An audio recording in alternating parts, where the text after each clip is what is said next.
Saudara, Capres Pemilu 2024 Ganjar Pranowo merespons soal kehadiran PLT Ketua Umum P3 Mardiono di acara Halal Bihalal Partai Golkar. Ganjar tak mempermasalahkan kehadiran Mardiono.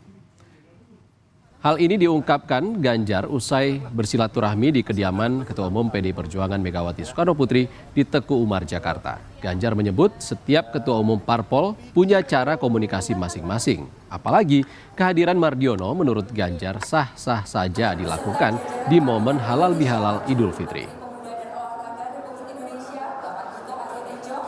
Nggak apa-apa. Saya kira sesama ketua partai mungkin mereka punya cara tersendiri untuk berkomunikasi. Saya kira baik, apalagi dalam konteks keagamaan menurut saya sih itu menjadi tradisi Indonesia lah ya. Antar individu, terus kemudian mereka antar pimpinan partai, saya kira boleh-boleh saja. Sementara Sekjen PDI Perjuangan menyebut mendukung P3 berkomunikasi dengan partai politik lain untuk tetap survive atau bertahan di kancah politik nasional. Hasto menyebut jangan sampai ada upaya penghilangan sejarah P3 setelah partai berlambang Ka'bah tersebut tak lolos ke Senayan.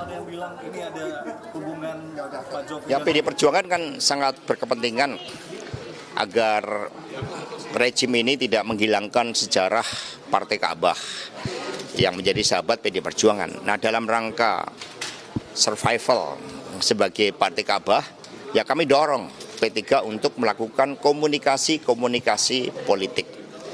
Karena itu menjadi bagian dari sejarah bangsa ini. Sehingga jangan sampai ada niatan untuk menghilangkan sejarah. Ya. Jadi kami dukung langkah-langkah P3 untuk melakukan komunikasi politik. Karena ketika pemilu kemarin ada pihak-pihak yang melakukan operasi politik untuk mendorong partai tertentu termasuk PSI sehingga akhirnya membuat P3 tergerus. Itu hasil operasi politik.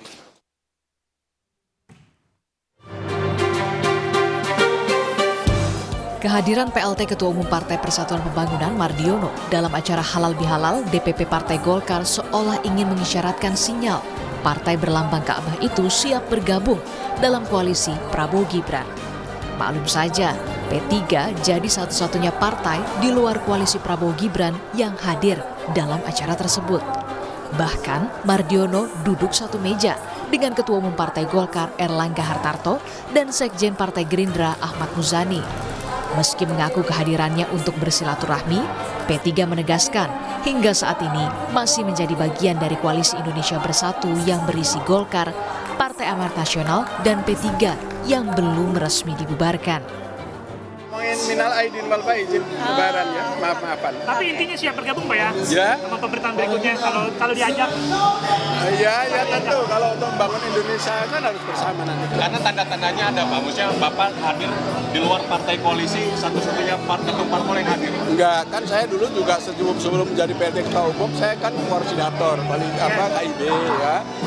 Kemudian KIB itu kan sampai sekarang nggak dibubarkan secara resmi untuk membubarkan KIB itu kan tidak ada. Ya kami masih komunikasi baik dengan Pak Jul, ya dengan Pak Erlangga Hartarto, Ketua Umum Golkar dan PAN. Kami masih menjalin komunikasi, membicarakan soal kebangsaan itu masih. Lalu bagaimana soal peluang P3 yang berubah haluan dan merapat ke koalisi Prabowo Gibran? Ketua Umum Partai Golkar Erlangga Hartarto menyebut peluang P3 bergabung masih akan dibahas di internal koalisi. Erlangga, izin terkait dengan P3 yang mau gabung ke koalisi Pak Prabowo, gimana Pak tanggapannya Pak? Nanti kita bahas internal di koalisi Indonesia Maju. Tapi apakah sudah ada omongan-omongan Pak sebelum ini Pak? Ya. P3 bakal diajak merapat nggak Pak? Nanti dibahas dalam tim. Ya. Ada jatahnya dong Pak? Apa? Ada jatahnya juga dong Pak untuk P3 apa gimana Pak? Saya belum paham. Ya, masih. Makasih Mas, Pak. Terima kasih Pak. Setelah tak lolos melenggang ke Senayan, ini bukan kali pertama P3 sowan ke kubu seberang. Sebelumnya, Ketua Bapilu Sandiaga Uno juga sudah lebih dulu bertemu empat mata dengan Ketua Umum Partai Gerindra sekaligus Capres terpilih Pemilu 2024 Prabowo Subianto di kediamannya di Kertanegara, Jakarta. Mungkinkah ini jadi sinyal kuat P3 bakal merapat ke koalisi Prabowo Gibran? Tim Liputan, Kompas TV. Setelah tak lolos melenggang ke Senayan, Partai Persatuan Pembangunan seolah memberi sinyal merapat ke kubu Prabowo Gibran usai hadir dalam halal bihalal Golkar.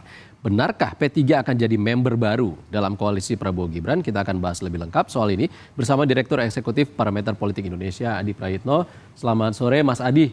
Mas Adi, oke lah ini halal bihalal. Oke lah ini halal bihalal, tapi jadi satu-satunya partai di luar koalisi Prabowo Gibran yang hadir. Apa yang Anda baca? Saya kira 3 hal ya. Pertama, ini menegaskan bahwa dalam konteks P3 sepertinya Pilpres itu sudah selesai dan mencoba untuk membangun jembatan komunikasi politik kepada kubu nomor 2 yang ditetapkan sebagai pemenang oleh KPU. Beberapa waktu yang lalu misalnya kita mendengarkan betapa Pak Mardiono, PLT Ketum P3 itu mengucapkan selamat kepada Prabowo dan Gibran sebagai pemenang Pilpres. Kemudian Sandiaga Uno juga datang ke acara open house Prabowo Subianto dan di situ ada percakapan kurang lebih sekitar 30 menit dan hari ini misalnya kita bisa saksikan secara bersama di mana P3 itu ketua umumnya bersilaturahmi dalam acara internal Golkar. Bagi saya ini menjadi satu sinyalmen betapa suasana politik di internal P3 itu sudah cair terkait dengan Pilpres. Yang kedua, dibaca oleh publik ini tentu menjadi satu sinyalmen bahwa P3 sangat mungkin akan menjadi bagian dari koalisinya Prabowo Subianto. Tentu dengan catatan diajak oleh Prabowo, oleh karena itu sebagai syarat, sebagai prakondisi supaya P3 ini bisa diterima di kubunya Prabowo dan Gibran tentu harus membangun komunikasi politik yang baik, terutama kepada partai-partai lain yang menjadi pendukung Prabowo dan Gibran. Berhubungan baik dengan Golkar, berhubungan baik dengan Partai Demokrat, berhubungan baik dengan PAN, dan seterusnya dan seterusnya. Ini yang sepertinya menebalkan satu keyakinan bahwa ketika P3 disebut sebagai partai yang nggak lolos ke parlemen, jadi daya tawar politik mereka sebenarnya rendah. Oleh karena itu wajar kalau kemudian komunikasi politik dilakukan sebagai upaya bagaimana P3 itu diajak menjadi bagian dari koalisi pemenang kubu nomor 2. Yang ketiga, pada level PDIP yang menjadi partner P3 dalam konteks Pilpres, rasa-rasanya memang sudah merelakan kepada P3 supaya P3 ini bermanuver menentukan arah politiknya, terutama membangun komunikasi politik kepada pemenang, sehingga P3 ini tetap established, sehingga P3 ini tetap eksis, terutama untuk merawat stamina politik mereka itu di masa yang akan datang. Jadi statement Hasto tadi yang dimunculkan oleh Kompas TV, itu kan sangat kelihatan betapa Pak Hasto itu ikhlas kalau P3 itu kemudian menjadi bagian dari koalisinya nomor 2, berkomunikasi dengan partai-partai pengusungnya Prabowo Subianto dan Gibran Rakabuming Raka. Oleh karena itu, kita tinggal tunggu apakah sikap terbuka yang sudah mulai dilakukan oleh P3 ini akan disambut baik oleh kubu Prabowo dan Gibran sebagai pemenang pemilu. Saya kira 3 hal itu, Mas ya. Mas Adi, seberapa besar kemungkinan P3 akan diterima oleh koalisi Prabowo? Tadi Anda mengatakan Prabowo Subianto adalah kuncinya di sini. Padahal P3 ini tidak lolos ke Senayan, bergen powernya seperti apa? Ya, saya tidak bisa memprediksi. Kalau mau kita kasih skor ya sebenarnya 50-50 ya. Pertama harus diakui P3 ini adalah partai politik Islam yang paling tertua di negara ini yang per hari ini sebenarnya eksistensi dan sejarah politiknya memang cukup dibutuhkan ya. Terutama untuk menjelaskan kepada publik bagaimana munculnya sejarah partai Islam yang mulai Orde Baru dan pasca reformasi itu masih terus kuat ya. Tapi yang kedua harus kita akui, karena P3 ini adalah partai politik yang tidak lolos ke parlemen, tentu daya tawar politiknya ini dinilai tidak signifikan. Dalam konteks itulah kemudian sebenarnya P3 itu sejajar dengan PSI, sejajar dengan Hanura, sejajar dengan Perindo dan partai-partai lain yang nggak lolos parlemen yang saya kira dalam konteks untuk memperkuat barisan dukungan politik, terutama dukungan politik di parlemen, memang tidak terlampau signifikan, Mas. Oleh karena itu, satu-satunya harapan sebenarnya bagi P3 untuk bisa menjadi bagian dari kubu Prabowo Subianto adalah bagaimana Prabowo Subianto itu memberikan hati dan pintu secara terbuka. Sekalipun P3 nggak lolos ke parlemen, tapi eksistensi dan keberadaan mereka sebagai partai politik Islam terlama itu akan dirangkul dan tetap akan dijadikan sebagai tempat di mana partai Islam ini akan terus established dan eksis. Salah satunya adalah menjadi bagian dari koalisi politik di pemerintahan yang akan datang. Saya kira di situ bagi saya konteks. Kenapa harus ke pemerintahan yang akan datang? Ya tentu dengan cara itulah kemudian P3 ini bisa menunjukkan kepada publik soal exposure dan aktivitas politik mereka bahwa P3 adalah partai Islam yang saya kira memang terus berupaya untuk terus tampil kembali dalam konteks kancah politik nasional. Karena kalau tanpa itu semua, saya kira sulit bagi P3 menunjukkan eksistensinya, menunjukkan kapasitasnya, menunjukkan kerja-kerja politiknya kepada publik ya sebagai partai yang memang di 2029 nanti juga kompetitif bisa bersaing dan akan lolos ke parlemen. Oleh karena itu, kalau ada menteri yang masuk dalam kabinet Prabowo dan Gibran, tentu expose ya dan pemberitaan politik terkait dengan P3 akan terus dirawat stamina politiknya. Oleh karena itu, tapi kalau P3 memang tidak menjadi bagian dari politiknya Prabowo Subianto, tidak jadi menteri, tidak jadi pejabat publik, sulit sebenarnya bagi tiga untuk terus membangun sikap politik yang di mana mereka itu adalah bagian dari partai politik yang juga sangat layak untuk diperhitungkan di 5 tahun yang akan datang. Satu-satunya cara bagi P3 tentu bagaimana mereka itu harus memperkuat basis-basis struktur politik mereka yang tentu saja ya secara moral politik mereka itu runtuh, mereka itu kemudian sedih karena dianggap tidak lolos ke parlemen sampai hari ini. Oleh karena itu, lolos ke parlemen itu adalah pertaruhan sebenarnya bagi P3 di 5 tahun yang akan datang. Salah satunya adalah menjadi bagian dari kubu pemerintah yang saya kira kalau menjadi bagian dari kubu pemerintah, exposure pemberitaan dan aktivitas politiknya relatifly akan lebih mudah untuk terus meyakinkan rakyat mendapatkan simpati dan dukungan di 5 tahun yang akan datang. Tanpa itu semua, saya kira P3 harus kerja keras, menyolidkan dan mengonsolidasi basis-basis politik mereka di luar kekuasaan yang saya kira butuh resource, butuh SDM, dan butuh logistik yang saya kira memang itu harus dicari solusinya oleh P3. Saya kira di situ konteksnya. Oh ya, Mas Adi, kalau ngomong-ngomong jatah menteri tadi Anda mengatakan mungkin nggak P3 bisa dapat karena kan ada banyak koalisi gemuk sekali Prabowo Gibran. Ada yang lolos ke Senayan saja sudah berapa? Ada Golkar, PAN, belum lagi partai-partai yang tidak lolos ke Senayan. Bagaimana? Kalau disebut gemuk sebenarnya koalisi Prabowo Gibran tidak gemuk. Ini koalisi sedang. Karena kalau dikalkulasi sebenarnya hanya ada 4 partai politik yang mendukung paslon nomor 2 ini. Gabungan dari 4 partai politik ini kekuatan politiknya hanya 41% dan belum mencapai 50% plus sekian. Itu artinya apa? Secara kalkulasi politik, koalisi Prabowo Gibran tidak bisa disebut sebagai koalisi penuh. Ini adalah koalisi yang cukup ramping sebenarnya, yang sebenarnya kalau secara umum ini agak sedikit riskan dukungan politiknya di parlemen. Oleh karena itu, secara alamiah sebenarnya Prabowo Gibran masih membutuhkan minimal satu partai politik yang cukup solid, perolehan pilihnya signifikan, seperti PDIP mungkin, seperti PKB mungkin, yang saya kira untuk memperkuat barisan dukungan politik mereka di parlemen nantinya. Oleh karena itu, dalam konteks P3, publik bertanya-tanya, apa kemudian yang menjadi relevansi ketika P3 itu dikaitkan dengan soal kemungkinan menjadi bagian dari kubu Prabowo dan Gibran? Satu, ketika bicara tentang kebutuhan memperkuat parlemen, bukan P3 jawabannya, karena P3 tidak lolos ke parlemen.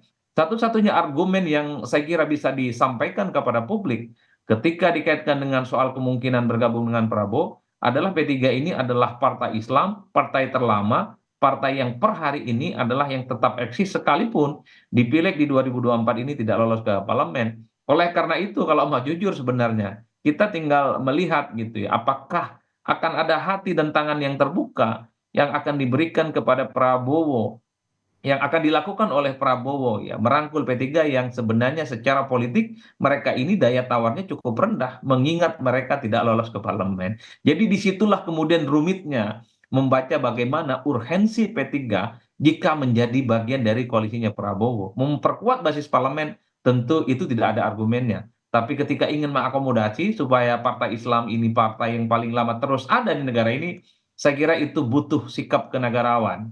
Butuh sikap yang terbuka yang nantinya akan ditunjukkan oleh Prabowo Subianto. Tentu hanya waktu yang akan menjawab segala-galanya. Oke, tapi tidak cukup P3 artinya? Bagi saya kalau mau jujur ya memang daya tawar politik P3 itu wassalam Mas. Ketika partai ini tidak lagi lolos ke parlemen. Oleh karena itu satu-satunya cara yang saya kira untuk menjadikan P3 bagian dari koalisi pemerintah adalah kemurahan hati, kebaikan hati yang ditunjukkan oleh Prabowo Subianto merangkul partai non parlemen, merangkul partai politik yang kalah pemilu menjadi bagian dari koalisi pemerintah. Ini yang saya kira memang akan kita tunggu ke depan akan seperti apa.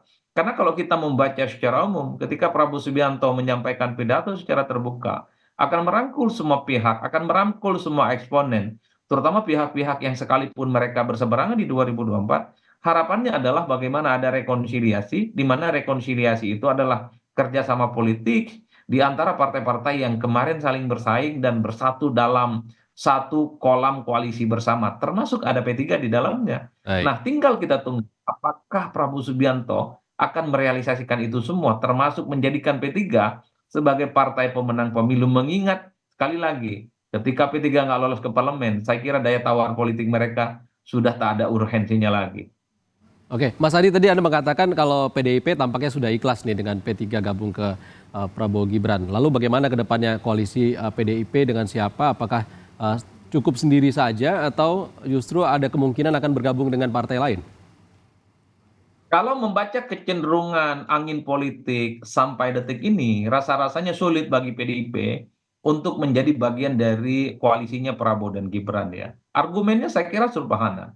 Di situ ada faktor Gibran yang saya kira dilihat sebagai dari replika politiknya Pak Jokowi.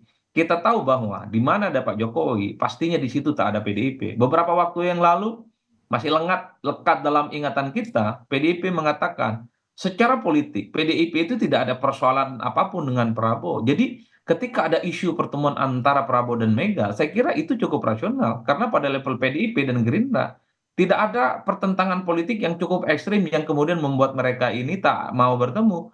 Tapi kata PDIP, mereka itu hanya punya masalah dengan Pak Jokowi. Oleh karena itu, selama hubungan Prabowo Subianto dengan Jokowi itu baik-baik saja, rasanya sulit bagi PDIP menjadi bagian dari koalisinya Prabowo.